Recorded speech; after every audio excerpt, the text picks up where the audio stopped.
Emaxa patrocina este programa.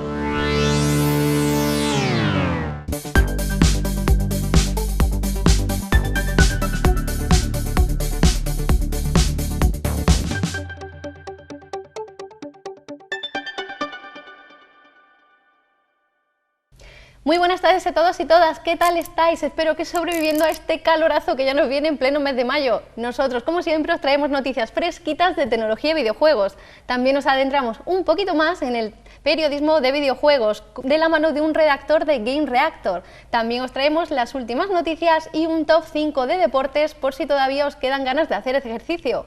Todo esto y mucho más, como siempre, esta tarde en Next Level.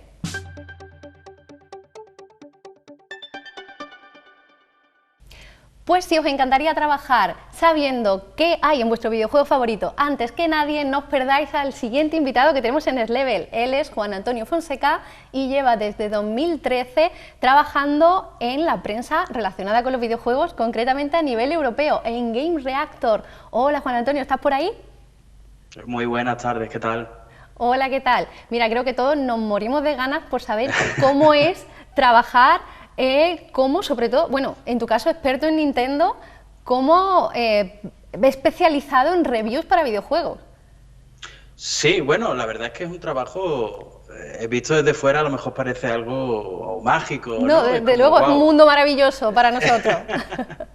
Pero la verdad es que es un mundo complicadillo, es complicadillo. Tiene, en fin, mucho de estar al día con los lanzamientos, con todo lo que va a llegar, todo lo que viene, en contacto con las empresas, en fin, es un trabajo bastante, ya te digo, mucho del día a día y de implicarse muchísimo, además. ¿Y cómo llegaste a terminar trabajando en esto? ¿Cómo llegué? Pues creo que te diría que con mucho amor al arte, ¿no? En estas cosas se suele empezar siempre, aunque suene feo o raro, gratis, haciendo muchas cosas gratis. Hasta que ya empiezas, pues, digamos que vas cogiendo rodaje y ya empiezas a lo mejor a colaborar con medios más grandes, empiezas a contactar con las empresas y poquito a poco como que te vas abriendo camino, ¿no? Es como el que va picando piedra ahí poco a poco hasta que ya empieza a llegar, ¿no? A la beta de oro y ya empieza ya metes la cabeza y a partir de ahí casi que vas rodando, como quien dice. Porque ¿cómo es más o menos tu día a día cuando se lanza un juego y te dicen, oye, mira, tienes que hacer la review de, no sé, Elden Ring, por ejemplo? Sí, bueno, eso, normalmente la review es un proceso, ¿no? Digamos que la empresa, pues a lo mejor, es que también depende de la empresa, ¿no? Pero las hay que a lo mejor un mes antes te mandan una especie de acuerdo, es un contrato que tú tienes que firmar porque obviamente ahí hay que guardar una confidencialidad. O sea, si nosotros cogiéramos el juego un mes antes o así, empezáramos a publicar imágenes, vídeos o algo, pues lo mismo se nos presenta a la policía en la puerta de casa, ¿sabes? Esto es un poco así. Es un poco así. En general es ese proceso, ¿no? Hay, desde que cuando se acerca el lanzamiento de un juego, normalmente un mes antes o así, empiezan ya a contactar, a decirte, oye, que se acerca, que vamos a dar una clave, porque eso ya se mueve todo en formato digital, todo ya va por clave. Antes incluso llegaban a mandar consolas con el juego a las casas, pero yo esa época no la he vivido todavía. Y el día a día, pues, bueno, realmente la mayor parte del día te la pasas cubriendo actualidad, ¿vale? Las noticias que surgen, sobre todo lo que viene de Japón, de Estados Unidos, porque, bueno, cada vez se mueve más en España, las cosas como son, porque aquí en España tenemos cada vez más desarrollo propio y vamos por buen camino, además.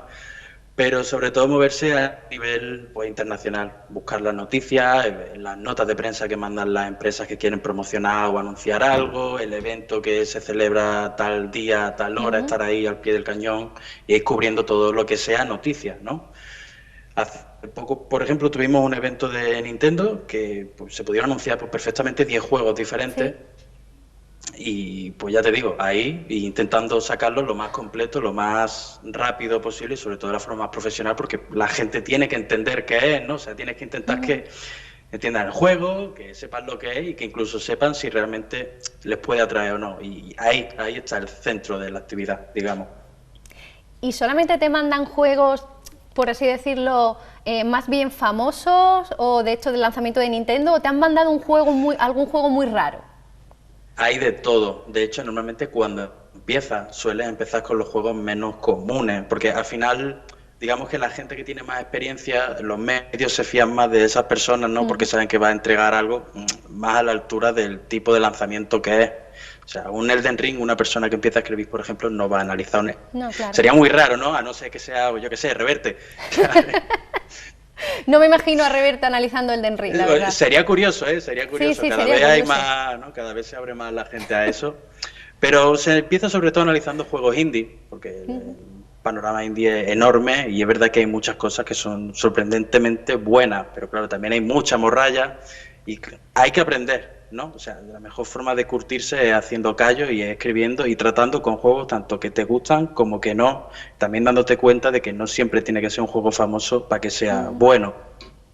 Entonces, se empieza por ahí y poquito a poco pues ya empieza a entrar en otra dinámica con juegos más grandes, aunque siempre hay sitio, ¿no? Para analizar algo más pequeño. Al final depende un poco del reparto de tareas que haya en el medio y, en fin, de lo que tú también te sientas más afín con el tipo de juego que tú digas, pues yo creo que puedo hablar mejor de este juego, mejor de este otro. Yo, por ejemplo, pues no soy de juegos de estrategia y si a mí me ponen a analizar un juego de estrategia, pues a lo mejor te escribo un ladrillo que no va a querer leer nadie, ¿sabes? Es muy difícil no tener tu opinión subjetiva de un juego, aunque un juego sea a lo mejor muy bueno, pero a ti no te guste absolutamente nada. ¿Cómo lo haces? Eso es muy difícil porque al final hacer un análisis de un juego o escribir unas impresiones de un juego es inevitable que dejes un poco de ti en lo que escribes, porque al final somos personas, no somos máquinas, es imposible poner una nota de forma 100% matemática. Y antes sí se hacía más, pero es verdad que ahora cada vez la gente como que le gusta notar de quién viene lo que se escribe. Claro. ¿Sabes? Que sea reconocible, ¿no? Se están haciendo como plumas, como autores. Es curioso, ¿no? Pero se está volviendo esto cada vez un poco más literario. Pero es difícil porque hay gente que suele inclinarse mucho más por una franquicia. Hay gente que es súper fan de Call of Duty o de FIFA, y aunque haya un FIFA que no cambie de un año para otro, pero para él es como si hubiera venido Cristo aquí a su casa y le hubiera dado un juego, ¿sabes lo que te digo? Sí. Entonces es muy difícil, tienes que intentar, sobre todo, tomar muchas notas mientras juegas, ir a darte cuenta de lo que el juego te quiere dar y de si lo hace bien o mal, y eso es complicado, una cosa que da mucho el rodaje y ya empiezas a intentar separar tus preferencias de lo que es el juego en sí. Pero ya te digo que al final lo habitual es que intentes analizar cosas con las que tú te encuentras más afín porque sabes que vas a poder hablar mejor de ellas. ¿Y en el periodismo de videojuegos tenéis que ser buenos gamers? ¿Qué pasa que cuando os recibís un juego que os da fatal? Que dicen, mira, es que da igual lo que haga yo aquí, que es que no consigo que el muñeco tire para adelante. Eso es complicado y es muy difícil. Mira, antes has mencionado Elden Ring, por ejemplo. Esto, bueno, no es una cosa de conocimiento común, pero Elden Ring es un juego que se dio con un plazo de una semana, por ejemplo, para analizarlo. ¿Vale? Y en un juego así, que todos los que conozcan Elden Ring y lo que hay detrás de él, ¿no? El tipo de juego de los que viene, es muy difícil. Y llega un punto en el que incluso puede agobiar el hecho de decir, están pasando los días, se acerca la fecha de publicar el texto y yo no avanzo. Y es que no puedo.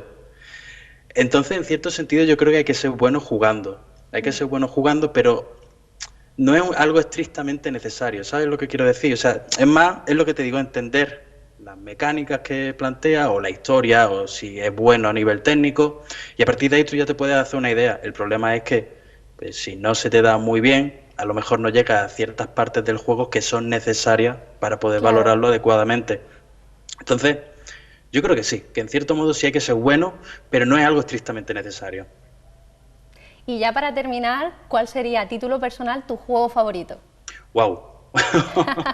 Ahora es difícil ya, esto ya es más difícil. Pues es complicado, o sea, como favorito, y quizás por el que yo dije, yo tengo inquietud por esto, pues puede ser Final Fantasy VII. Lo que me metió más a jugar, por ejemplo, pues fue Super Mario World de Super Nintendo, que eso es, pues ya te digo, de los años 90. Yo los tengo ahí, ¿sabes? Pero últimamente, por ejemplo, lo que me apetece es jugar al Pro un ratito una tarde y así desconectar el cerebro, ¿sabes? Pues muchísimas gracias, Juan, por estar esta tarde con nosotros.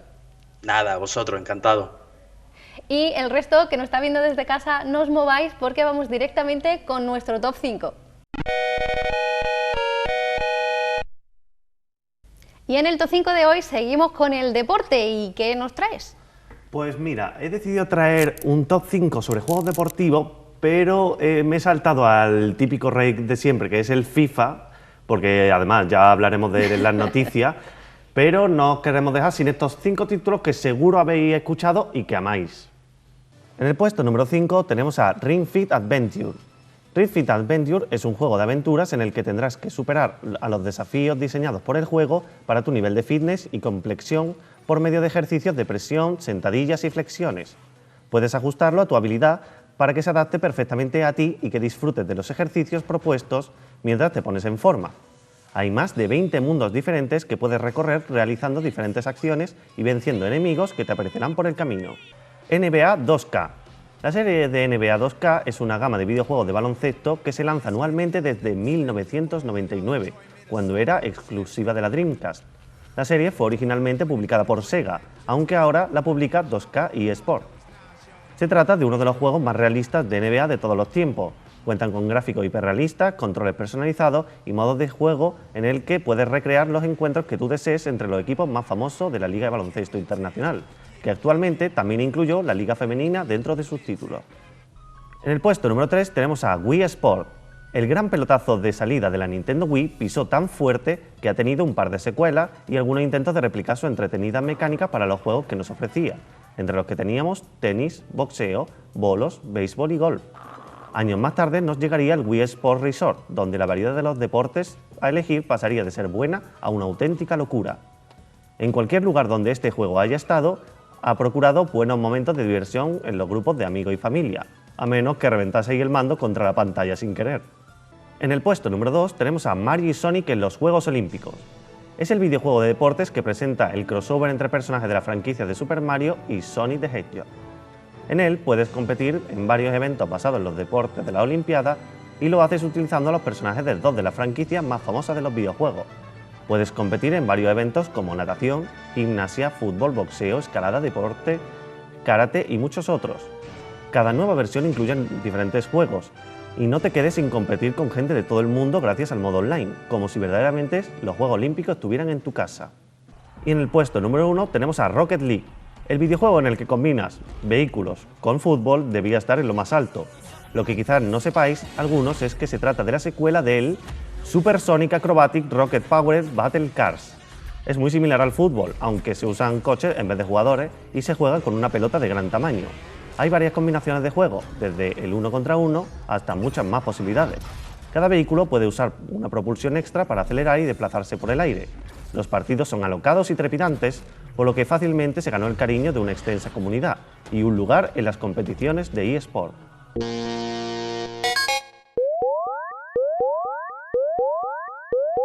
Y en el programa de hoy, en nuestra sesión de Tech Noticias, os traemos los últimos avances en la tecnología de Unreal Engine 5, tecnologías de eye tracking y muchísimo más que tendremos como novedades este año. Unreal Engine 5, el futuro de los videojuegos y del cine. Unreal Engine 5 se presentó hace más de un año y aunque todavía no hemos visto grandes títulos que saquen partido del nuevo motor de Epic, lo cierto es que ahora que está en manos de desarrolladores y de terceros, algunas de las cosas que se están haciendo son impresionantes. Quizá el primer gran ejemplo jugable, más allá de las demos técnicas de Epic, fue lo que la compañía hizo de la mano de The Matrix. Lógicamente, Unreal Engine 5 no es materia exclusiva de los videojuegos y su nivel de fotorrealismo abre la puerta a su uso en el cine y la televisión, sobre todo viendo de lo que es capaz Disney utilizando el set digital de The Mandalorian. La inclusión de nuevas tecnologías de iluminación y los cambios en el motor ya hacen posible que se pueda engañar a la vista y simplemente seamos capaces de saber si un escenario ha sido creado con Unreal Engine 5 o es una grabación hecha con un móvil de nueva generación. Irisbond, la tecnología vasca de eye tracking. La tecnología eye tracking o de seguimiento visual está de enhorabuena, al menos la Made in Spain. La empresa vasca Irisbond anuncia que amplía su presencia en el epicentro de esta tecnología, Estados Unidos, con su tercer y más exitoso proyecto, llamado Hiru. Hiru es un sistema de eye tracking para ayudar a personas con limitaciones físicas o afecciones motoras a tener una vida digital completa, ya sea trabajar, estudiar o entretenerse. simplemente analizando el movimiento de sus ojos como sustituto del ratón físico y con un sistema periférico de rastreo ocular. Con toda la compañía de origen vasco, ha logrado tener presencia con su sistema también en América del Norte y Latinoamérica. No es la primera vez que Iris Bond trabaja con Estados Unidos. FIFA cambia de nombre. Lo que muchos esperaban terminó como una realidad. La serie de FIFA tendrá nuevo nombre y ahora será conocida como EA Sport FC. Todo debido al fin de la relación, la cual llevaba años, entre la Federación Internacional de Fútbol Asociación, o FIFA, con este publicador y desarrollador de videojuegos. Electronic Arts busca tranquilizar a los jugadores y ha dado algunos detalles de lo que puede despertarse en la siguiente entrega, que tendrá el nombre de EA Sport FC. Era conocido que la FIFA y EA tenían sus diferencias, pero es extraño decirle adiós a un nombre que definió toda una serie de simuladores de fútbol, los cuales destacan por su gran popularidad. Y el valor del Bitcoin se desploma. En noviembre de 2021, Bitcoin no parecía tener techo. Alcanzaba los $68.000 y marcaba un máximo histórico que se contagiaba al resto del mercado de las criptomonedas. Aquel se quedó en eso, y lo cierto es que desde entonces el precio no ha hecho más que caer, y los últimos días lo has hecho con especial fuerza. Una caída brutal del 50% que vuelve a demostrar la extrema volatilidad de esta y el resto de las criptodivisas. El objetivo de la Reserva Federal es luchar contra la inflación, pero el efecto fue inmediato en bolsa, con un desplome importante de las grandes tecnologías que ya de por sí estaban de capa caída.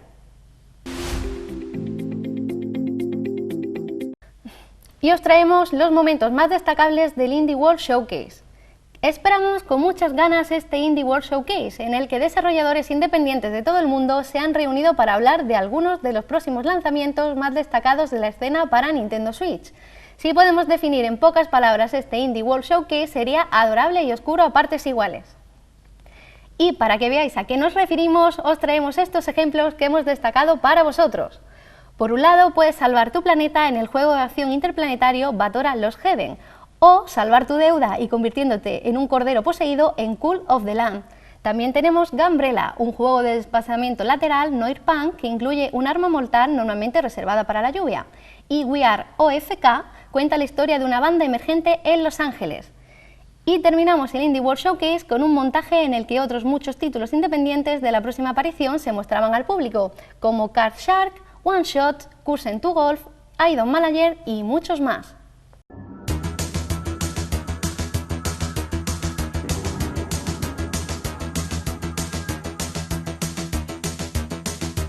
Y volvemos con nuestra sección de Checkpoint, a ver qué nos traes esta semana, y espero que no nos echen mucho la bronca. Esta vez no, esta vez venimos de buenas y vamos a hablar un poquito de eventos deportivos de videojuegos, o lo que son torneos de eSport. Vamos a hablar un poquito sobre la diferencia entre torneos que se han ganado con el instinto y los que se han ganado siguiendo el meta, que para los que nos siguen, que son un poco lego en la materia, ¿no?, de los eSports. Lego en la materia. Sí, qué bien hablamos en nuestro programa. Que también se aprende vocabulario aquí, esto no es solo... Bueno, el meta, digamos que son las leyes que constituyen dentro del juego lo que es viable y lo que no. Lo que funciona bien, como por ejemplo en los videojuegos como League of Legends, los objetos que son útiles para ganar una partida, y lo que no es útil para ganar la partida porque no le dé daño a tu personaje, porque no, esa temporada simplemente no funcione. Vale, ¿podrías usar la palabra meta en una oración? Sí, pero no te gustaría. Este campeón ha ganado porque ha seguido el meta. Vaya. Digamos que el meta simplemente eso, son las series de leyes que constituyen que algo funcione o no dentro de un juego. Como podría ser realmente en el fútbol, decir que una posición de 3 defensas y 2 delanteros es más meta contra cierto equipo porque su defensa es más débil y no necesitan tantos delanteros que contra otros. Vale. Realmente no es algo puro del mundo de los videojuegos, pero se utiliza mucho.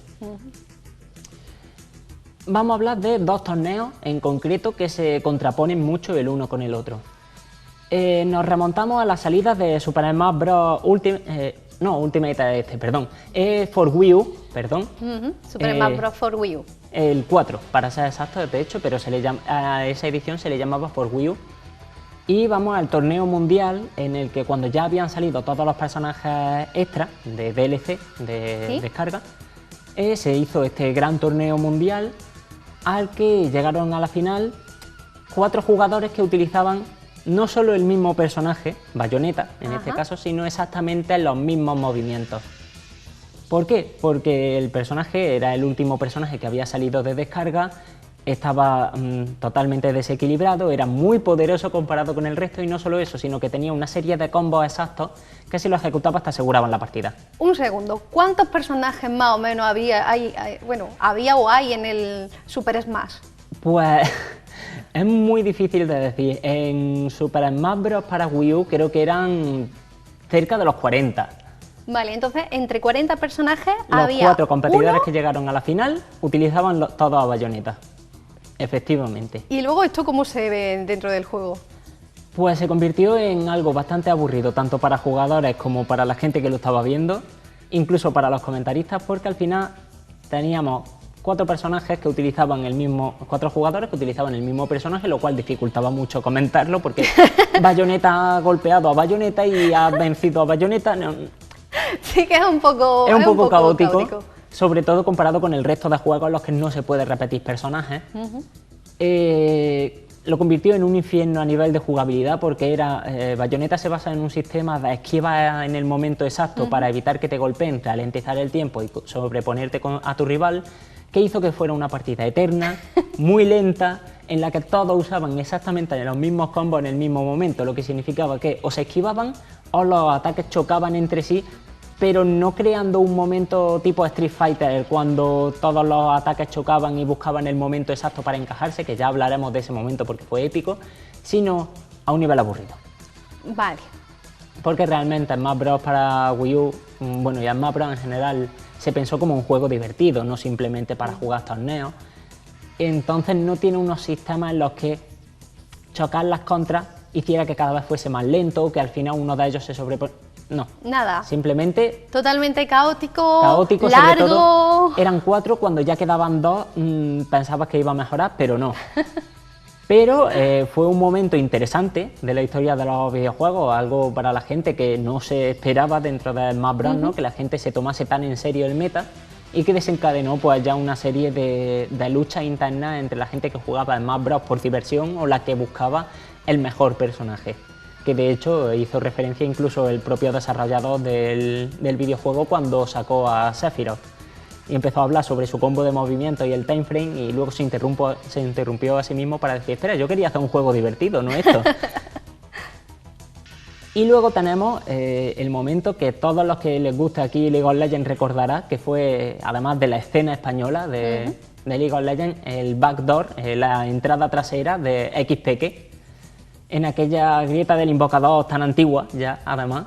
Sí, sí, bueno, eso fue en una de las primeras temporadas, Fue una de las primeras temporadas. cuando fue empezó uno de la los escena primeros- competitiva de League of Legends. Exacto, fue una de las primeras partes competitivas que hubo cuando no había, desde luego, ni tantos personajes ni teníamos Los artes visuales eran diferentes, teníamos a Poppy, que era una especie de enana deforme con orejas, Sí, muy cabezona, luego muy- teníamos Morgana, que estaba decolorida. Teníamos el primer Rise de Rise, todos, el primer primero. Rise. Creo que han habido ya como 4 o 5 visualmente. Bueno, en el que estaban siendo derrotados brutalmente, no había por dónde cogerlo, la partida se daba por perdida, su equipo estaba defendiendo como podía, simplemente por alargar, ¿no? Porque en aquella época, además, no había esta escena competitiva de ahora, la gente jugaba, pero los premios ni eran tan suculentos ni tal, entonces muchas veces también jugabas ya por diversión, aparte de estar en un torneo, jugabas porque te divertías.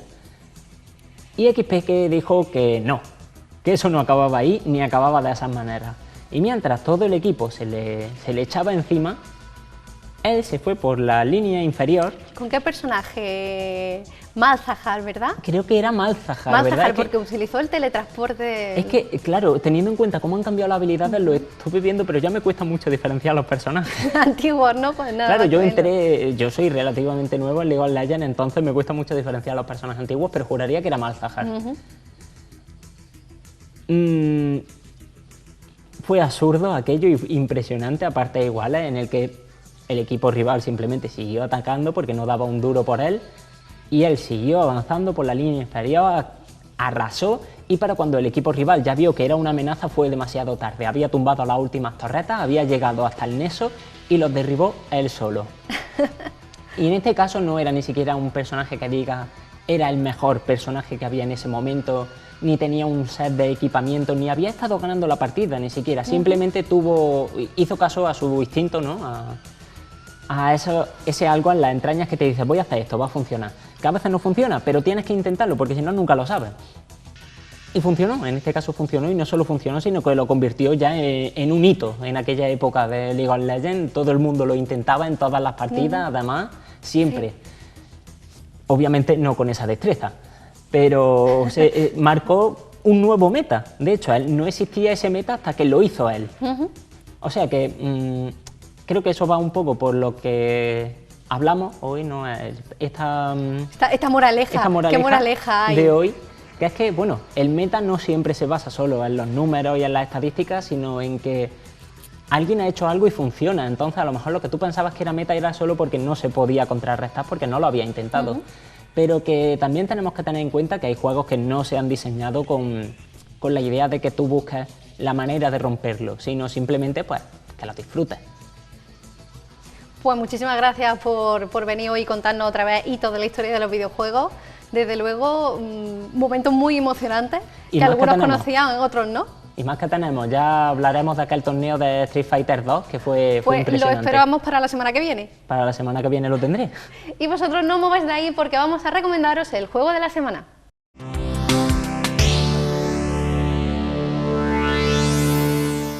Y con el juego de la semana, por el Día de Internet, os traemos una especie de videojuego con el que nos hemos topado. Su nombre es Interland. Interland es un juego que nos enseña sobre cómo movernos por Internet, al mismo tiempo que nos divertimos con su sencilla propuesta jugable y visual. Google ha unido gamificación y seguridad en la red a través de un juego que tiene lugar en el mundo virtual, dividido en regiones en las que se va aprendiendo diferentes aspectos sobre seguridad en la red. Con su tráiler nos despedimos, hasta la semana que viene.